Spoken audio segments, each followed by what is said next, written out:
take 82 games off. That's like whatever. Sure. But the other games, we're talking 30 games where he takes off. We just takes load management. Kawhi Leonard is the NBA equivalent of quiet quitting. I mean, when he plays, whatever. It's great. But like all of these,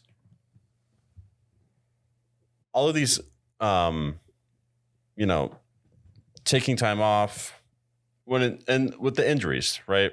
So with the Spurs, remember when he hurt himself against the Spurs? Yeah, he had a bruise on his quad, and then Tony Parker called him out, and he was basically like, yeah, this is the injury I had, and you're being a giant baby, bro. And then it seemed like he really just didn't like Greg Popovich. They seemed like a bad fit, and it seemed like there was some weird drama going on in San Antonio where he really didn't want to be there, but Kawhi seems pretty non-confrontational. So nothing ever leaked or came out. It was all very passive aggressive. I need to take care of this bruise on my quad that Tony Parker was talking about playing through in the playoffs. So it's just like he was losing respect from his teammates, and it also felt like he was quietly quitting on the Spurs. Give him credit for going to the Raptors and winning a championship, but right now it's like you won that championship, but at the same time, KD was hurt in that NBA Finals. Same with Steph Curry. Klay Thompson tore his ACL in that NBA Finals. That basically kept him out 2 years. So It's just like, and then you had the ball bounce 5 times against the Philadelphia 76ers. The Bucks blew a 2-0 lead to you guys. So it's really like you got to LA to compete with the Lakers, look really good 1 year. You guys fall apart in the bubble, and then it just looks like they haven't been the same team. Paul George has taken this team as far as he can, but Paul George hasn't been the same Paul George pre-injury when he horrifically broke his leg, because people forget, but Paul George was going toe-to-toe with LeBron, taking them 7 games with the Indiana Pacers when LeBron James had Dwayne Wade, Chris Bosh, Ray Allen, Mike Miller, all those guys. And Paul George had George Hill, Roy Hibbert, old David West, and Lance Stevenson. And he was pushing LeBron and the Heat to 7-game series in the conference championship with some of the filthiest dunks I've ever seen.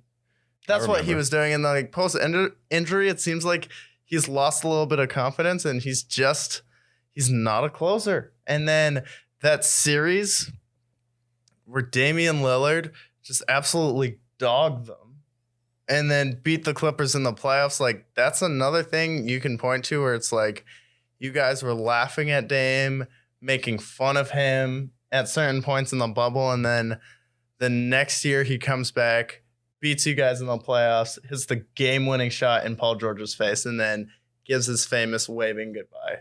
And it's like you create an iconic moment for Damian Lillard. It's like it's still like the same franchise, and you gave up all your first-round picks till 2026, so I don't see them turning it around and winning a championship in the near future. It's like I see like if you win a championship, it's probably 10 years out. Yeah, I think that they're screwed.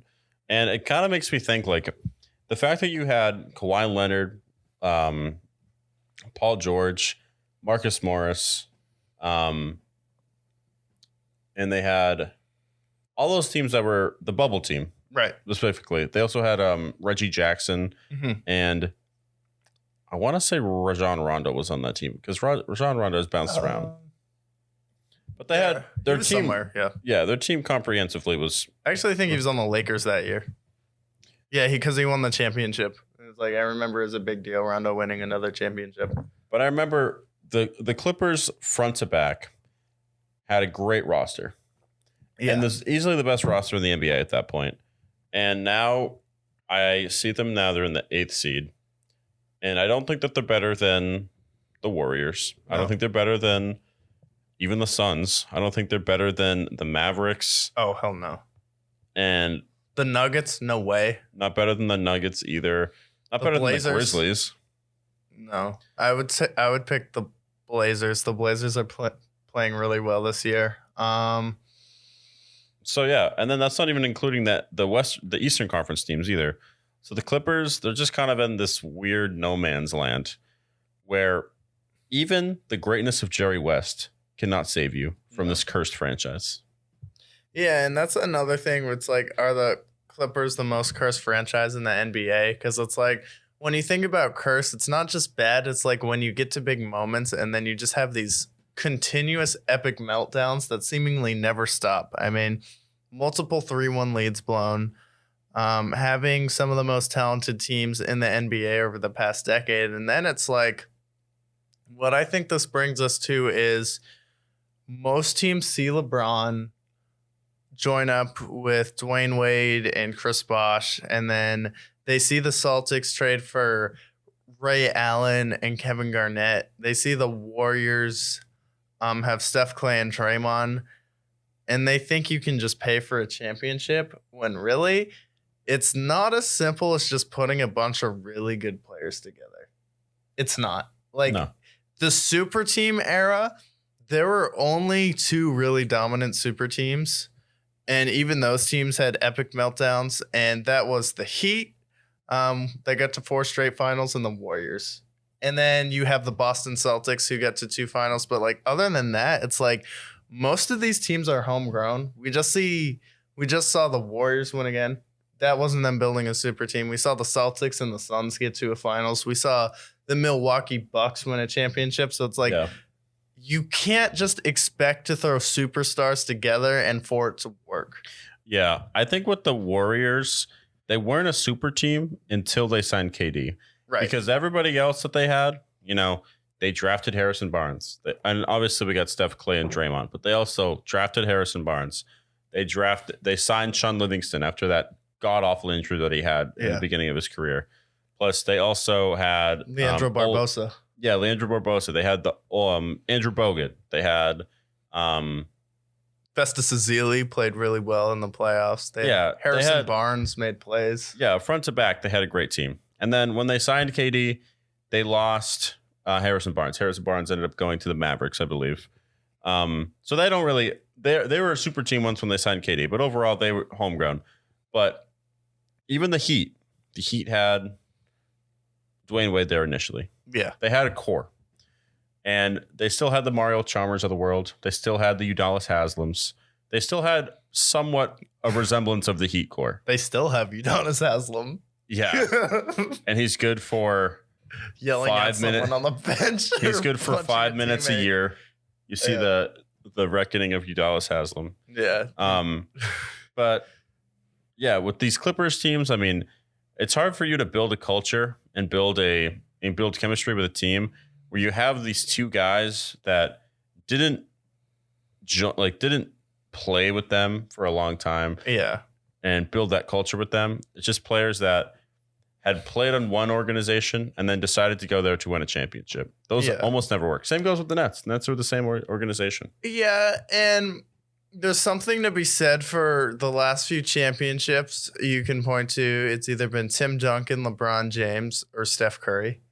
And even though KD came there, KD was kind of a mercenary. And the reason he left was he was never going to be loved as much as Steph Curry. And he knew that. So he had to go make his own path. But there's something to be said where when you bring in Kawhi and Paul George, they haven't gone through the pain of being with the Clippers. But Giannis, we've seen him fail in the playoffs. We saw him get embarrassed to the Raptors and the Heat. And then we see him break through.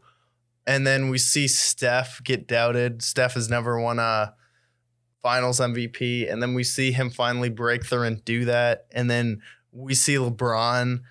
I mean, Wade went through like a dry stretch after Shaquille O'Neal left in that championship. And we see all the pain LeBron went through. And then finally seeing LeBron break through after absolutely melting down. Probably the worst meltdown a superstar's ever had in the NBA Finals against the Mavericks. And then we get to see him break through. And then we get to see him break through again for Cleveland. It's like there's some emotion backing those teams. All these mercenary teams like the Nets, the Clippers, it's like there's no driving force where I feel like there's nothing to root for there. It's like Kawhi and Paul George, like Paul George flaking on Russell Westbrook and his commitment to the Thunder, and then Kawhi Leonard just being a flake in general. It's just like you have no inspiration, nothing to work there, and then you have nothing to galvanize the troops.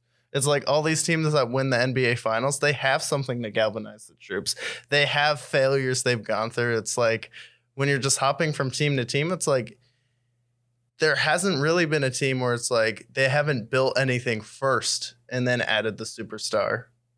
Yeah. I don't think there's a single example in NBA history at this point. No. Where a team was fumbled. Even if you throw in the Celtics, because the Celtics era, they just got Kevin Garnett and Ray Allen. But they had Paul Pierce, and they had these players around him, the Eddie Houses of the world, the Big Baby Davis, the Rajon Rondos of the world. So every single championship that we've seen in NBA history, even with these super teams weren't formed without an initial years of hardship or a core that was solidified and stayed intact with those super teams. Even the players, because you look at the Celtics, like, you add Kevin Durant and Ray Allen, but Kevin Garnett was traumatized by some of the teams that the Timberwolves put around him.